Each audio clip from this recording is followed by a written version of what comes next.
La palabra, asambleísta, conéctese. Gracias. La presentación, por favor.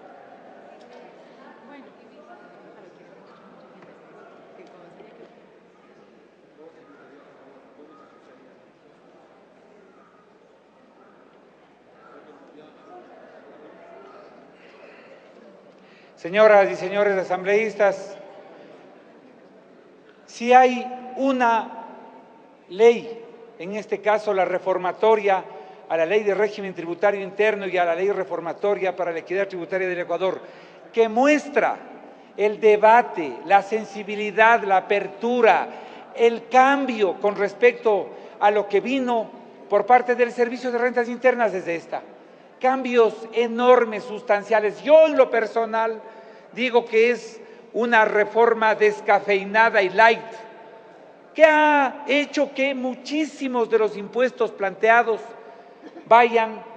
hayan sido eliminados en esta reforma. Y para muestra, entonces, este botón, 4 son temas fundamentales que nosotros hemos modificado de manera radical, profunda. El anticipo mínimo del impuesto a la renta, el cálculo y el valor de ese impuesto mínimo, el IVA a los artesanos, el impuesto a los consumos especiales, el impuesto a la salida de divisas. ¿Qué es lo que decimos con respecto al anticipo mínimo del impuesto a la renta? Decimos que para determinar ese anticipo se deducirán las retenciones en la fuente que le fueron practicadas al contribuyente en el ejercicio impositivo anterior.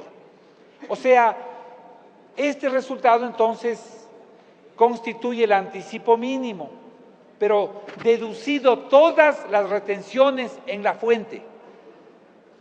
De esta forma se da la posibilidad de considerar a las retenciones en la fuente como parte del cálculo del anticipo mínimo. Esa fórmula que estuvo ya expuesta en la reforma anterior, esa fórmula del 0.4, del 0.2, esa fórmula menos las retenciones del impuesto anterior. Esa es una modificación fundamental que muestra la decisión de esta Asamblea de modificar, de ser contemporáneo con la crisis que los empresarios, que en general los sujetos económicos de este país tienen con respecto a ese anticipo mínimo.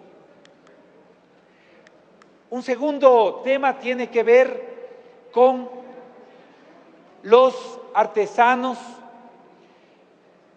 Se quita entonces eso que provenía del Servicio de Rentas Internas, que con un techo mínimo de 66,000, no, nada de eso, o sea, que sean los que tengan tarifa cero los artesanos, que no se ponga ese techo a los artesanos, porque se nos explicó de modo claro en la comisión lo que ocurría con un artesano orfebre, por ejemplo, que él tenía que pagar el IVA cuando compraba oro, pero que no podía cargar ese IVA a los clientes porque naturalmente no le iban a comprar, porque era oneroso, porque eso, hablando de un par de arets que cuesta $300, imaginémonos de artesanías de la madera, artesanías en el tejido, en fin, etcétera. De manera que ahí se quita ese techo de los $66,000 a los artesanos.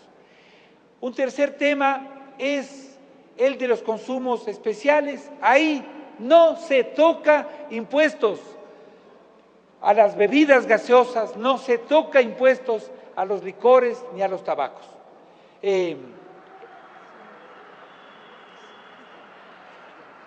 Esa es, repito nuevamente, si esta reforma tributaria muestra una sensibilidad para con esos agentes económicos y muestra el debate que se ha producido en la mesa, la única reforma que se hace respecto del ICE tiene que ver con las exenciones para las personas que tienen discapacidad y que ya fueron tomadas en cuenta para el primer debate, que fueron sugeridas y que se redactó tal como nos lo dijo la asambleísta María Cristina Cronfle. Finalmente, con respecto al impuesto a la salida de divisas, también se crea, inclusive retrocediendo con la reforma anterior que ya tenía un 1% y que esta vez sube al 2% el impuesto a la salida de capitales, pero a los industriales, a los agentes económicos que necesitan importar materia prima o bienes de capital, a ellos naturalmente que se les compensa como crédito tributario para que, aún retrocediendo, repito, del 1% anterior, la totalidad de ese 2% para quienes creen valor, para quienes importen materias primas para transformarlas, para quienes importen bienes, se les recompensará con crédito tributario cuando se aplique el cálculo del impuesto a la renta en el ejercicio corriente. Eso es, señores y señores asambleístas, son 4 reformas absolutamente puntuales que muestran, si por favor las luces, que muestran que en esta comisión se ha trabajado recogiendo, repito nuevamente, aún contra mi criterio, creo que es una reforma light y descafeinada, pero recogiendo lo que está ocurriendo en el país, la crisis energética, en fin, etcétera, lo que está ocurriendo. Este es el informe sucinto de las reformas, de las modificaciones con respecto al primer debate que queda a consideración del Pleno de esta Asamblea, señor presidente Fernando Cordero.